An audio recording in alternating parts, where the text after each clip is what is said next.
আমাকে এবং সর্বভূত আমাতে দর্শন করো। এই জগৎ সকলের সমান, অল আর ইকুয়াল। এই ইকুয়ালিটি, এই সমতা সহজে অর্জন করা যায় না। তাই অর্জুন বলে দিলেন শ্রীকৃষ্ণকে, প্রশ্ন করে বসলেন, হে কৃষ্ণ, তুমি যে সমদর্শন রূপ যোগতত্ত্ব ব্যাখ্যা করলে, এই যোগতত্ত্ব আমার মনে হয় না মানুষের অন্তরে স্থায়ী ভাব লাভ করতে পারে। চঞ্চলং হেমনঃ কৃষ্ণ প্রমাতি বলবদৃঢ়ম তস্যাহং নিগ্রহং মন্যে বায়ুরিব সুদুষ্করম। বায়ুকে আবদ্ধ করে রাখা যেমন দুষ্কর দুঃসাধ্য, সেই প্রকার মনকে আবদ্ধ করে রাখাও অসাধ্য বলে আমি মনে করি। ভগবান শ্রীকৃষ্ণ বললেন, তোমার কথা সত্য, কিন্তু আমার কথাও সত্য। তোমার কথা অর্ধ সত্য, আমার কথা পূর্ণ সত্য। যেমন আমার গায়ে সাধুর বেশ আছে। যদি কেউ জিজ্ঞাসা করেন, আপনি কি সাধু? যদি আমি নিজেকে সাধু না বলতে চাই, যদি বলি এই বেশভূষা সাধুর, এই সত্য হবে অর্ধেক, অর্ধ সত্য। যদি বলি আমার মধ্যে সাধুর বেশ আছে এই কারণে যে আমি সাধু হয়েছি, হওয়ার চেষ্টা করছি, অথবা আমি সাধু হচ্ছি, তো এটি যদি না বলা হয় তাহলে বলা হবে অর্ধ সত্য। ভগবান বললেন, তোমার কথা অর্ধ সত্য, পূর্ণ সত্য নয়। তো যে কথা অর্ধ সত্য সেটি প্রকৃত সত্য নয়, অপ্রকৃত সত্য। ওই সত্য সত্যের পর্যায়ভুক্ত নয়। তাই তুমি যে কথা বলেছ, এই মনকে নিরোধ করা অসম্ভব, আমি তোমার কথা মেনে নিয়ে বলছি। আপাত দৃষ্টিতে সর্বসাধারণের ক্ষেত্রে এটি সত্য, এই মনকে আবদ্ধ করা সত্য, অসম্ভব। কিন্তু এই সাধারণত্ব অতিক্রম করে যখন তুমি অসাধারণের স্তরে উপনীত হওয়ার চেষ্টা করবে, অথবা অসাধারণ হওয়ার চেষ্টা করবে, অসাধারণ হয়ে যদি তুমি চেষ্টা করো, তাহলে দেখবে তুমি অবশ্যই তোমার এই অসংযত মনকে সমদর্শনে স্থির রাখতে পারবে। অভ্যাসেন তু কৌন্তেয় বৈরাগ্যেন চ গৃহ্যতে। অভ্যাস এবং বৈরাগ্যের দ্বারা এই অসংযমী মনকে, অসংযত মনকে সংযত করা যায়। ইহাই আমার মত। অভ্যাসেন তু কৌন্তেয় বৈরাগ্যেন চ গৃহ্যতে। ইহাই আমার মত। বৈরাগ্য এবং অভ্যাসের দ্বারা এই মন সংযত হতে পারে, অবশ্যই হবে। তো এই যে ভগবান বললেন আমাদের মন, এই মনই কিন্তু আমাদের বিভিন্ন দিকে, বিভিন্ন জনিতে ভ্রমণ করাচ্ছে। জন্ম জন্মান্তরে বিভিন্ন ভাবে আমরা এই দুঃখ, আপন কর্মফল ভোগ করছি। তো এই চিত্ত আমাদের মলিন হয়েছে। এই মলিনতা একদিনের নয়, দুদিনের নয়, 10 দিনের নয়, 10 বৎসরের নয়, 100 বৎসরের নয়, হাজার হাজার লক্ষ লক্ষ বৎসরের, কোটি কোটি বৎসরের মলিনতা আমাদের মনে। 84 লক্ষ জন্মগ্রহণ করেছি, তারপর মানব জন্ম। 84 লক্ষ ভ্রমণ করাকালীন যে যে পশু পক্ষী, স্থাবর, জলচর, স্থলচর, উভয়চর, মানুষ পর্যন্ত যত জন্মগ্রহণ করেছি, সেই জন্মে হীন কর্ম, অপরাধজনক কর্মগুলো সংগঠিত হয়েছিল আমার দ্বারা, আমার দেহের দ্বারা। তাই ওই দেহেও আমার পাপ করতেই হয়েছে। জীবের আহার জীব, কিন্তু জীবের প্রাণ নাশ তো পাপ। অহিংসা পরমো ধর্ম, জীবহিংসা মহাপাপ। এইভাবে আমাদের চিত্তটি ময়লাযুক্ত হয়েছে। শ্রীমন মহাপ্রভু এই ময়লাযুক্ত চিত্ত দর্পণ, এটিকে একটি দর্পণের সঙ্গে তুলনা করেছেন। দর্পণ, দর্পণ মানে হলো আয়না, যে আয়নাতে প্রতিবিম্ব দেখা যায়। প্রতিবিম্ব, তো প্রতিবিম্ব দেখতে হলে আয়নার প্রয়োজন। এই আয়নাতে প্রতিবিম্ব দেখা যাবে না কখন? যখন ওই আয়না আবৃত থাকবে ময়লা দ্বারা। তার স্বচ্ছতা যখন দূরীভূত হয়ে যাবে, তার পরিষ্কার পরিচ্ছন্নতা যখন সে হারিয়ে ফেলবে, তার সেই পর্দার উপর, সেই দর্পণের উপর যখন বিভিন্ন আবর্জনা জমতে থাকবে, জমতে জমতে এই ময়লার অভ্যন্তরে যে একটি দর্পণ আছে সেটিও বোঝার সুযোগ থাকবে না। এমন অবস্থা জীবের হয়, আমাদের হয়েছে। সুতরাং এই চিত্ত দর্পণ কোটি কোটি বৎসরের, কোটি কোটি জন্মের এই ময়লা। অনেকে তো বলে থাকেন, অনেক তো ধর্ম করলাম, কি লাভ হলো? কি লাভ হলো? ধর্ম করে কে কি লাভ করতে পেরেছে? সব ভুটভাট কথা। অনেক দিন ধর্ম করেছে, কিচ্ছুই হয়নি। তো তারা নৈরাশ্যবাদী। এই যে হতাশা, নৈরাশা, এটাকেই বলা হয় নির্বেদ। ভগবান শ্রীকৃষ্ণ বলেছেন অনির্বিণ্ণ চেতসা। তুমি অনির্বিণ্ণ চেতসা হও, অর্থাৎ তোমার মন যেন নির্বেদ শূন্য হয়। সাধনা কিছুদিন করে, ঈশ্বরকে কিছুদিন দেখে, ধর্মাচরণ কিছুদিন করে, যখন কোনো ফলের ইঙ্গিত পাওয়া যায় না, তখন মনে একটা হতাশা আছে, হতাশা আসে। সেই সময় ওই হতাশা তার সাধন ভজন সব ধ্বংস করে দেয়, আর এগোতে দেয় না। তো অর্জুনকে বললেন, হে অর্জুন, তুমি অনির্বিণ্ণ চেতসা হও, তোমাকে যেন এই নির্বেদ আক্রমণ করতে না পারে। তো এই চিত্ত দর্পণ কেন?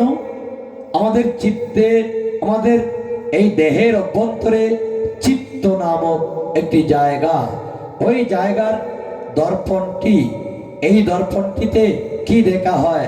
আমরা তো আমাদের গৃহে যে ড্রেসিং টেবিল আছে, ড্রেসিং করার জন্য একটি আয়না ওখানে রাখা আছে। ওই আয়নাতে দেখে মায়েরা সিঁদুর পরেন, কানে দুল পরেন, নাকে বেসর পরেন এবং সাজেন। পুরুষেরাও সাজেন, ছেলেমেয়েরাও সাজেন। কিন্তু এই দর্পণ কিসের জন্য? এই দর্পণ তো আমাদের কোনো কাজে আসবে না। আমরা তো ওই দর্পণ দেখতে পাচ্ছি না, ওই আয়না দেখতে পাচ্ছি না, ওই আয়না দেখতে পাচ্ছি না বটে, কিন্তু ওই আয়নাতে যাকে দেখা যাবে তাকে বাহিরের আয়নাতে দেখা যায় না। এই চিত্ত দর্পণে ভগবানের প্রতিবিম্ব দর্শন করা সম্ভব, এবং একমাত্র ওই চিত্ত দর্পণেই দর্শন করতে হবে। আর কোনো রাস্তা নেই, আর কোনো পথ নেই। তাই তোমার এই দর্পণটি বিভিন্ন ভাবে ময়লাবৃত হয়েছে। এই দর্পণটি পরিষ্কার করো। কেন?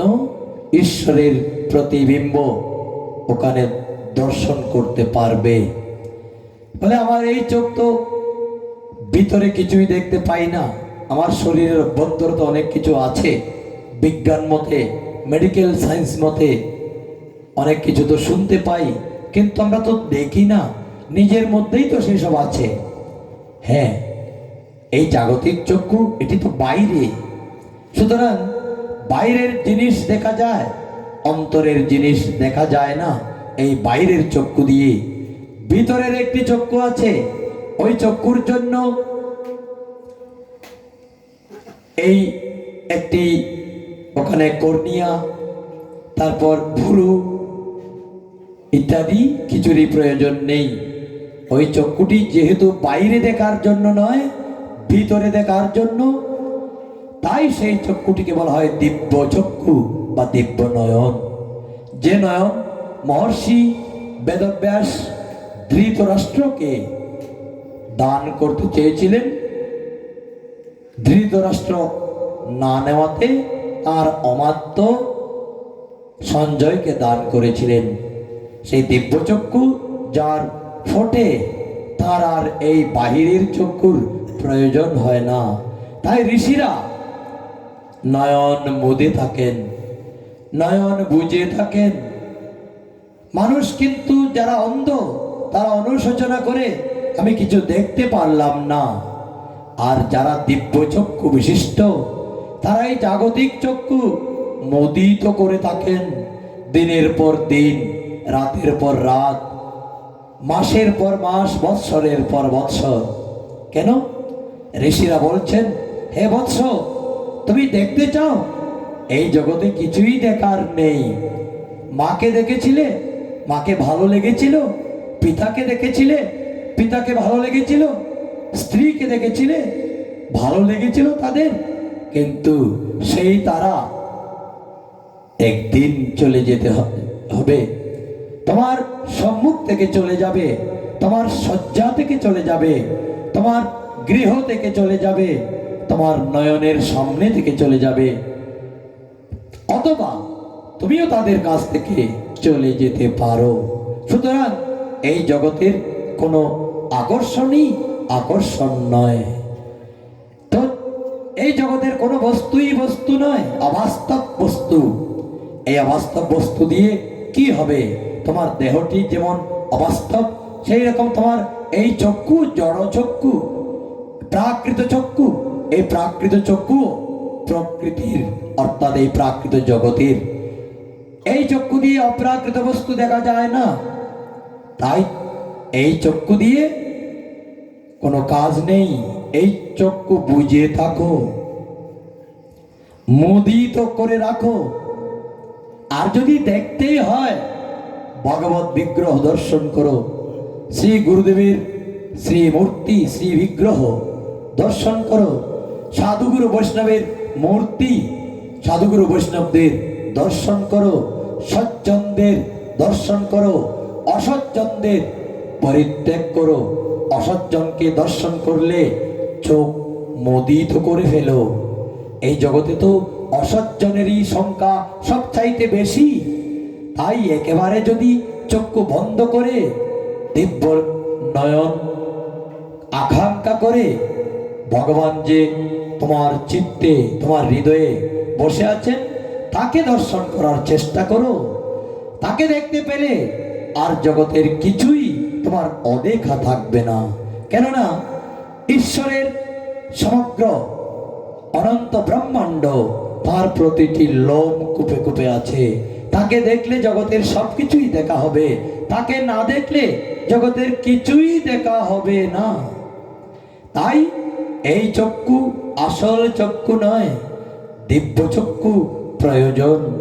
এই দিব্য চক্ষু যদি অর্জন করতে হয়, এই জাগতিক চক্ষু মুদে থাকো, অথবা শ্রীহরির সেবায় নিযুক্ত থেকে এই চক্ষুর সার্থকতা করো।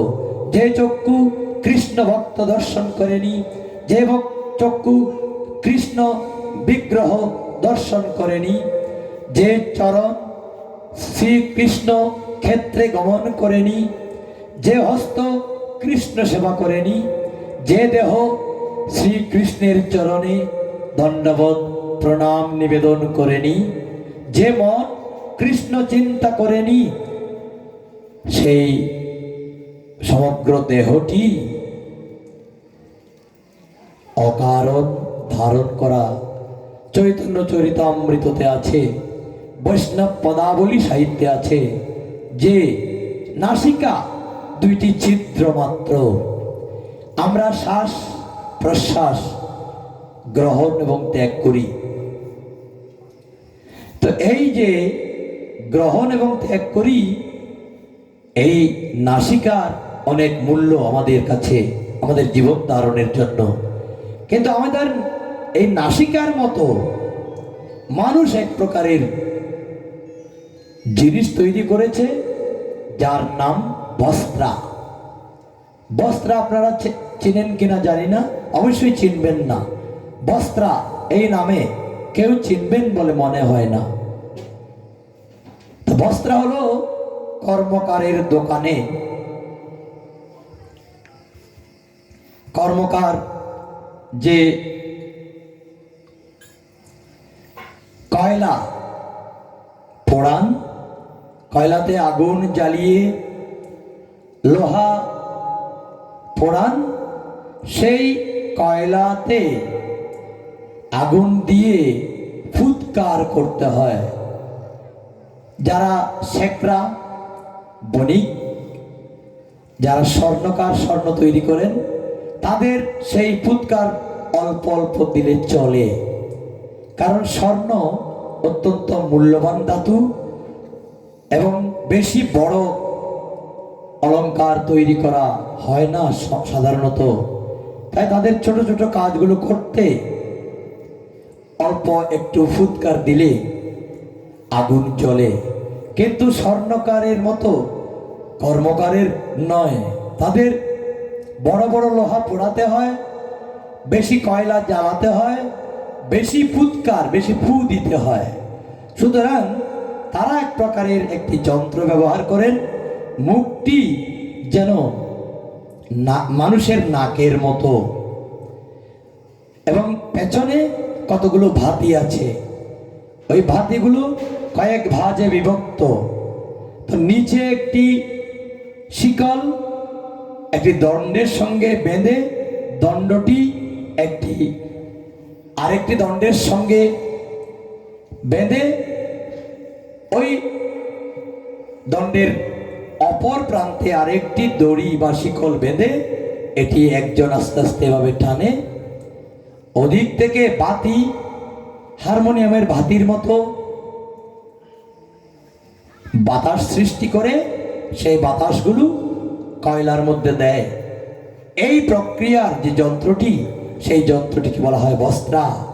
তো আমাদের নাসিকারও ছিদ্র আছে, আর ওই বস্ত্রারও ছিদ্র আছে, দেখতে নাসিকার মতোই। তো যে নাসিকা কৃষ্ণ প্রসাদী পুষ্পের গন্ধ আগ্রহণ করে না, সেই নাসিকা বস্ত্রা সম বলেছিলেন শ্রীমতী রাধারানী। যে চক্ষু মানব জন্ম লাভ করে, মানবীয় চক্ষু লাভ করে, কৃষ্ণ মূর্তি, কৃষ্ণ রূপ, ভক্ত রূপ, বৈষ্ণব রূপ দর্শন করে না, সেই তাদের চক্ষু শিকি পুচ্ছ পাখার মধ্যে যে চক্ষু আছে, ময়ূরের পাখার চক্ষু, সেই চক্ষুই। সুতরাং আমাদের এই সমগ্র দেহ দিয়ে ঈশ্বর সেবা, ঈশ্বর দর্শন করার জন্যই এই সুন্দর দেহটি ভগবান আমাদের দান করেছেন। এই চিত্ত দর্পণকে মার্জন করতে হলে শ্রীকৃষ্ণ সংকীর্তন অপরিহার্য। শ্রীকৃষ্ণ সংকীর্তন বলতে নাম সংকীর্তন, এটিও শ্রীকৃষ্ণ, নাম নামে অভিন্ন। আবার শ্রীকৃষ্ণের কথাও শ্রীকৃষ্ণ থেকে অভিন্ন। তাই কৃষ্ণ কোথায়, কৃষ্ণ কথায়। যেখানে কৃষ্ণ কথা হয় সেখানে কৃষ্ণ কথা হয় বলে কৃষ্ণ থাকেন। কারণ কৃষ্ণ কথার মধ্যে কৃষ্ণ আছেন, কৃষ্ণ নামের মধ্যে যেমন কৃষ্ণ আছেন তদ্রূপ। সুতরাং এই যে ভগবানের কথা গঙ্গা প্রবাহিত হচ্ছেন, এই কথা গঙ্গা যার কর্ণকুহরে গিয়ে প্রবিষ্ট হচ্ছেন, সেই কর্ণ পবিত্র হয়ে যাচ্ছে। কারণ কথারূপী কৃষ্ণ তার কর্ণের ভিতর দিয়া মরমে প্রবেশ করিয়া তাকে তার মন প্রাণ আকুল করে। বৈষ্ণব পদকবি চণ্ডীদাস তাই গেয়েছিলেন, সই কেবা শোনাইল শ্যাম নাম, কানের ভিতর দিয়া মরমে পশিল গো, আকুল করিল মোর প্রাণ, সই কেবা শোনাইল শ্যাম নাম। এহেন শ্যাম নামের মহিমা। চেতদর্পণ মার্জনম ভব মহাদাবাগ্নি নির্বাপনম। এই জগৎটা মহাদাবাগ্নি। মহাদাবাগ্নি কোন মহাদাবাগ্নি? ভব মহাদাবাগ্নি। এই জগতে ঈশ্বরের আকর্ষণের চাইতে কৃষ্ণ সর্বাকর্ষক, কিন্তু সেই সর্বাকর্ষকের আকর্ষণের চাইতেও মায়ার আকর্ষণের শক্তি বেশি। তাই মায়ার দিকে জীব চলে যায়, কৃষ্ণের বংশের ধ্বনি শুনতে চায় না, শুনতে পায় না।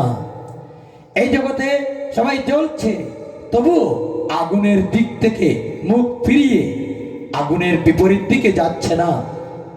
যেদিকে শ্রীকৃষ্ণ আছেন, যেদিকে শ্রীমান মহাপ্রভু গৌর সুন্দর আছেন, যেদিকে বন্ধু সুন্দর আছেন, যেদিকে ভগবানের অবস্থান, সেদিকে যাচ্ছেন না। কেন যাচ্ছেন না? মহামায়ার আকর্ষণে জ্বলছি, পুড়ছি।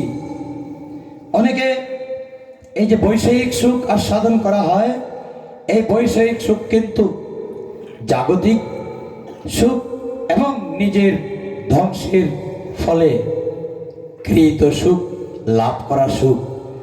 নিজে ধ্বংস হয়ে যে সুখ লাভ করা হয়, সেই সুখের নাম আদি ভৌতিক সুখ। এই আদি ভৌতিক সুখ প্রকৃত সুখ নয়। যেমন মরুভূমিতে উট থাকে,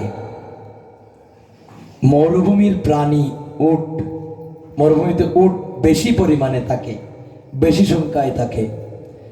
সেই মরুভূমির উট কি করে? খেজুর পাতা খায়। মরুভূমি তো তেমন গাছপালা হয় না মরুভূমিতে, সে কারণে উটকে বাঁচতে হয়। উট কিন্তু তৃণভোজী প্রাণী, তাকে বাঁচতে হয় খেজুর পাতা খেয়ে। কিন্তু খেজুর পাতা অনেক উপরে তাকে বলে।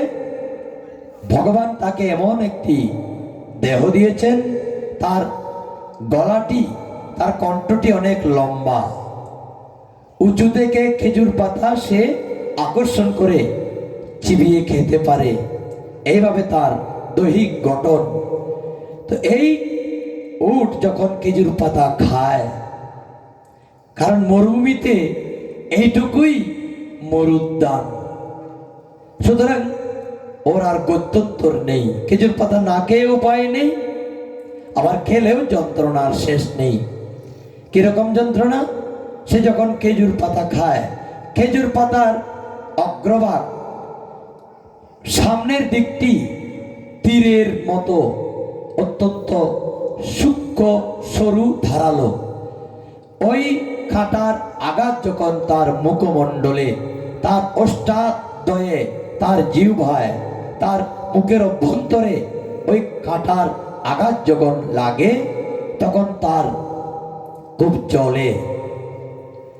কিন্তু ওই জ্বালা তখন সে সাথে সাথে বুঝতে পারে না, কারণ তার মন তো খাবারের দিকে, শরীরে কোথায় কি হচ্ছে সেই সময়ে খেয়াল নেই।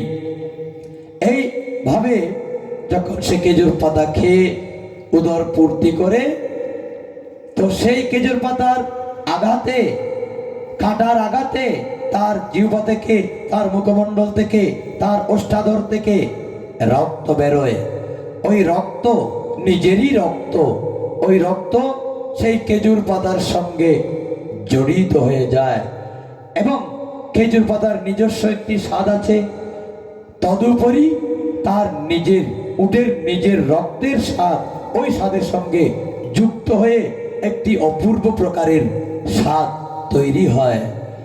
এই মোহে উট মনে করে খেজুর পাতা এত স্বাদ, ঈশ্বর এত স্বাদের একটি খাদ্য আমাদের জন্য তৈরি করেছেন।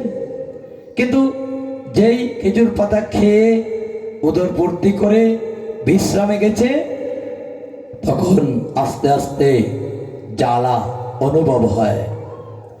তখন ভাবে খেজুর পাতা এত স্বাদ, খেতে কত ভালো লাগে, কিন্তু খাওয়ার পরে মুখের এত জ্বালা হয় কেন? খাবো না খেজুর পাতার। কিন্তু খেজুর পাতা না খেয়ে উপায় কি? খেজুর পাতা ছাড়া তো আর কিছুই নেই, থাকলেও ওগুলো তো অপ্রতুল, সুতরাং খেজুর পাতা খেতেই হবে। খিদে যখন আবার সৃষ্টি হয় তখন আবার খাবো না এটি মনে রাখা সম্ভব নাকি? আর মনে থাকলেও উদরের জ্বালা, ক্ষুধার জ্বালা, এই জ্বালার মতো আর জ্বালা নেই। তাই উদরের জ্বালায় আবার খেজুর পাতা খেতেই হয়। এই হলো ভব মহা দাবাগ্নি। এই জগতে কে সুখে আছেন? একজন মা বলতে পারবেন আমি মা হিসেবে আমার সন্তানদের নিয়ে আমি সুখে আছি। একজন পিতা বলতে পারবেন আপনার পত্নী পুত্র কন্যা নিয়ে আপনি একজন অভিভাবক হিসাবে, আপনি একজন পিতা হিসাবে, একজন স্বামী হিসাবে আপনি শান্তিতে আছেন, সুখে আছেন। একজন সন্তান বলতে পারবেন আপনি সব দিক থেকে সুখে আছেন। কেউ বলতে পারবেন না। এত দুঃখ, এই দুঃখগুলো থেকে আমাদের অব্যাহতির কোনো চেষ্টাই নেই, অব্যাহতি লাভ করার কোনো চেষ্টাই নেই। কারণ এই দুঃখটা আমরা বুঝতে পারছি না। এটা বুঝিয়ে দিলে বুঝি, কিন্তু নিজে নিজে বুঝতে সক্ষম নই। শাস্ত্রকার তাই বলে দিলেন, তুমি দুঃখ পাচ্ছ, তাকে হারিয়ে দুঃখ পাচ্ছ, তার দিকে যাচ্ছ না বলেই দুঃখ পাচ্ছ। তুমি ক্রমশ সূর্যের দিকেই অগ্রসর হচ্ছ। সূর্য তো শুধু তোমাকে তাপই দেবে, যত সূর্যের নিকটবর্তী হবে তত তোমাকে সূর্যের তাপ বেশি প্রখরতা দান করবে, বেশি তাপ প্রদান করবে। যত একেবারে কাছে তুমি যেতেই পারবে না, তার আগেই তুমি বশীভূত হয়ে যাবে। এই জগতে নিচের দিকে কোথায় যাচ্ছ? এত কিছু কেন চাইছো? এত ছোটাছুটি কেন করছো? তোমার ছোটাছুটি বন্ধ হচ্ছে না কেন? তোমার এত অর্থ আছে, এত বিত্ত আছে, এত বৈভব আছে, এত জমি আছে, এত সম্পদ আছে, এত দালান আছে, তারপরে আপনার বিরাম নেই কেন, বিশ্রাম নেই কেন? এত ছোটাছুটি কিসের? যাকে আমরা চাই তার কাছে এখনো যেতে পারিনি বলে তাই আমরা কতক্ষণ এদিক ছুটি, কতক্ষণ ওদিক ছুটি। জিহ্বার কারণে জীব ইতি উতি ধায়, কৃষ্ণদর পরায়ণ কৃষ্ণ নাহি পায়। কৃষ্ণকে ত্যাগ করে যেদিকেই যাবেন যান, আপনার জীবনে শান্তির কোনো সম্ভাবনাই নেই। অর্থ আছে, রাত্রে ঘুমাতে পারে না। শঙ্করাচার্য একটি গ্রন্থ রচনা করেছেন, আদি শঙ্করাচার্য। এখন শঙ্করাচার্য এটি একটি পদে পরিণত হয়েছে, একটি পোস্ট। তাই এখন নূতন নূতন শঙ্করাচার্য তৈরি হচ্ছেন। তো সেই শঙ্করাচার্য নিযুক্ত করা হয়, ওটি একটি পদের নাম। সেই শঙ্করাচার্য আদি, যিনি প্রথম শঙ্করাচার্য, একটি মহামুদ্গর নামক গ্রন্থ রচনা করেছিলেন। সেই গ্রন্থে তিনি একটি শ্লোক রচনা করলেন যে অর্থম অনর্থম ভাবয় নিত্যম নাস্তি তত সুকলেশ সত্যম পুত্রাদপি ধনবাজং ভীতি সর্বত্রিষা কতিতা সা নীতি। অর্থাৎ অর্থম অনর্থম, অর্থই অনর্থের মূল, ওই কথাটি ধরেই এটির আদি বক্তা শঙ্করাচার্য। এই কথা অবলম্বনে অর্থই অনর্থের মূল, এই কথাটি পরবর্তীকালে বাংলায় অনুবাদ করা হয়েছে। তাই বলা হচ্ছে অর্থম অনর্থম ভাবহ নিত্যম। এটি সব সময় ভাবনা করো। অর্থ তোমার জীবনে অনর্থ ঘটাবে, অর্থ থাকলে তুমি অনর্থ ঘটাতে দ্বিধাবোধ করবে না। তাই অর্থম অনর্থম ভাবহ নিত্যম, তুমি নিত্য ভাবনা করো, ক্ষণকালের জন্য বিস্মৃত হয়েও না। এই অর্থ তোমার আপন নয়, এই অর্থ তোমাকে ঈশ্বরকে পাইয়ে দিতে পারে না। ধর্ম আচরণ করিয়ে দিতে পারে না।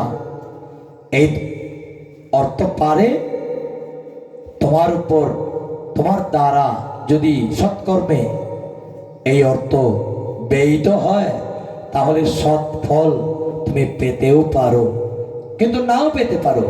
দান করেছ, যদি দানের সেই অহংকার, আমি দান করেছি, এই অহংকার যদি থাকে তাহলে তুমি সেই অর্থ থেকে লাভ লাভ করতে পারলে না। আর যদি একজন মানুষকে, দীনদুঃখীকে, ভিখারিকে খাইয়ে দিয়েছ, আমার ওটি যদি মনে করো যে আমি তাকে খাইয়ে দিলাম আর কেউ দিল না, আমি দিলাম, আমি দিতে পারলাম, অর্থাৎ আমি ধার্মিক আর কেউ ধার্মিক না, সব নষ্ট, এটিতেও আপনার ওই ধর্মটি নষ্ট হয়ে গেছে। এই জন্য পাপটা অত্যন্ত সহজ, পুণ্যটা অনেক কঠিন। তো এই যে অর্থম অনর্থম ভাব নিত্যম, এটি নিত্য ভাবনা করতে হয়, এই ভাবনা থেকে কখনো বিচ্যুত হওয়া যাবে না। এবং নাস্তি তত সুখ